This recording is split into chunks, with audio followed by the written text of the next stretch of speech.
hello' নমস্কাৰ কমৰেক্সদং কলম্বাইৰ লগতে কাৰ্ডম কি খবৰ বুলি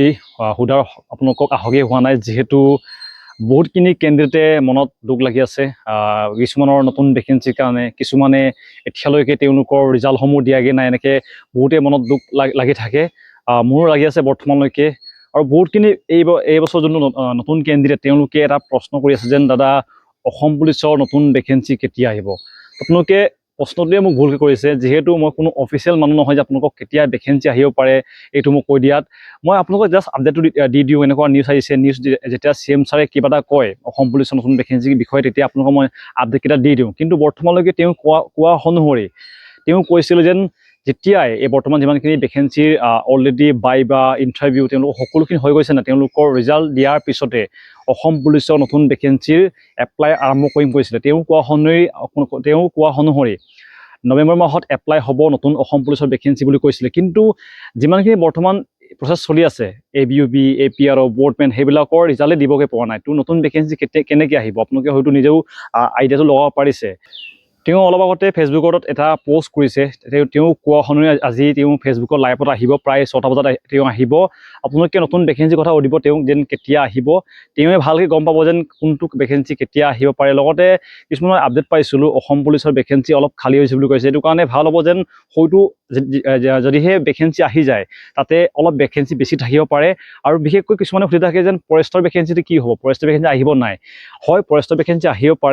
পাৰে বুলি কৈছোঁ যদি CM ছাৰে ইচ্ছা কৰে নকৰিলেতো একো ক'ব নোৱাৰে এইটো কাৰণে যদি আপোনালোকে সঁচাকৈ অসম পুলিচ লগতে ফৰেষ্টৰ ভেকেঞ্চিৰ কাৰণে অপেক্ষা কৰি আছে আপোনালোকৰ কাম বৰ্তমান হৈছে ভালকৈ পঢ়ক ভালকৈ ৰানিং কৰক যিহেতু আপোনালোকে গম পাই যেন আজিকালি কাটঅফটো বহুত বেছি গৈছেগৈ কাটঅফটো বহুত যোৱাৰ কাৰণে হৈছে কিছুমান আজিকালি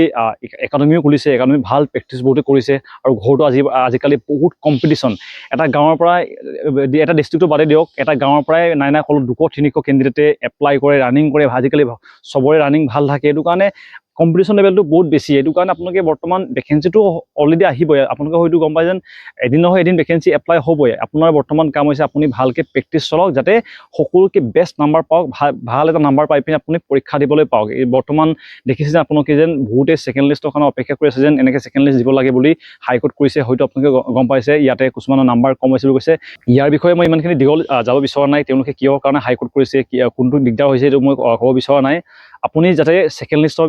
বিচাৰিবলগীয়া নহওক ফাৰ্ষ্ট লিষ্টতে আপোনাৰ নাম আহক এনেকৈ প্ৰেক্টিচ কৰক আৰু কিছুমান ৰানিঙৰ ইকুইপমেণ্ট ডিছক্ৰিপশ্যন দিয়া আছে গৈ পিনি চেকআউট কৰিব পাৰিব সকলোখিনি ৰানিঙৰ ইকুইপমেণ্ট লগতে আপোনালোকৰ ভাল লং জাম্প মাৰিবৰ কাৰণে স্পাইক শ্বু সকলোখিনি দিয়া আছে গৈ পিনি চেকআউট কৰক লগতে আজি প্ৰায় 6টা বজাত মানে আজি কৈছোঁ আজি ডেটটো হৈছে 3 তাৰিখ আজি 3 তাৰিখত 3 অক্টোবৰ তাৰিখে আহিব ফেচবুকৰ লাইভত CM ছাৰে গৈ পিনি আপোনাক সুধিব পাৰিব যেন অসম পুলিচৰ নতুন ভেকেঞ্চি ফৰেষ্টৰ ভেকেঞ্চি আপুনি সুধিব সকলোখিনি তেওঁ উত্তৰ দি দিয়ে অলৰেডি আৰু তেওঁ কোৱা অনুসৰি যেন যোনটো হাইকোৰ্ট চলি আছিলে তেওঁলোকৰ 14 অক্টোবৰ তাৰিখে তেওঁলোকৰ শুনানি হ'ব লগতে আপোনালোকৰ এপইণ্টমেণ্টসমূহ তেওঁ কৈছে যেন চেষ্টা কৰিব হাইকোৰ্টক তেওঁ সন্তুষ্ট কৰিবৰ কাৰণে সকলোখিনি ৰিজাল্ট যোনটোকে ABUB হওক বাকীটো আপোনালোকৰ হয়তো এইকেইদিন এটা নটিচ পাই যাব যিহেতু SI সকলৰ কাৰণে কিন্তু বাকী ভেকেঞ্চিসমূহৰ তেওঁলোকৰ ৰিজাল্ট দিয়া হ'বগৈ বুলি কৈছে 20 তাৰিখৰ আগতে লগতে আপোনালোকৰ এপইণ্টমেণ্টটো 25-26 অক্টোবৰে তেওঁ দিম বুলি কৈছে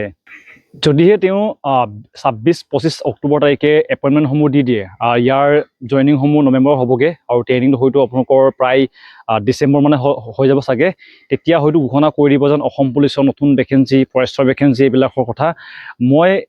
এইটো কাইকলি উত্তৰ দিব নোৱাৰিম যিহেতু মই কোনো অফিচিয়েল মানুহ নহয় যেন এনেকৈ যেতিয়া তেওঁলোকে ক'ব তেতিয়া আপোনালোকক নিশ্চয় জনাই দিম কিন্তু নোকোৱাৰ আগতে এইটো তাৰিখত আহিব পাৰে এই মাহত হ'ব পাৰে এইটো কোৱাটো মোৰ কাৰণে বেয়া হ'ব এইটো কাৰণে আপোনালোকৰ বৰ্তমান কাম হৈছে ভালকৈ পঢ়ি থাকক ভালকৈ ৰানিং কৰি থাকক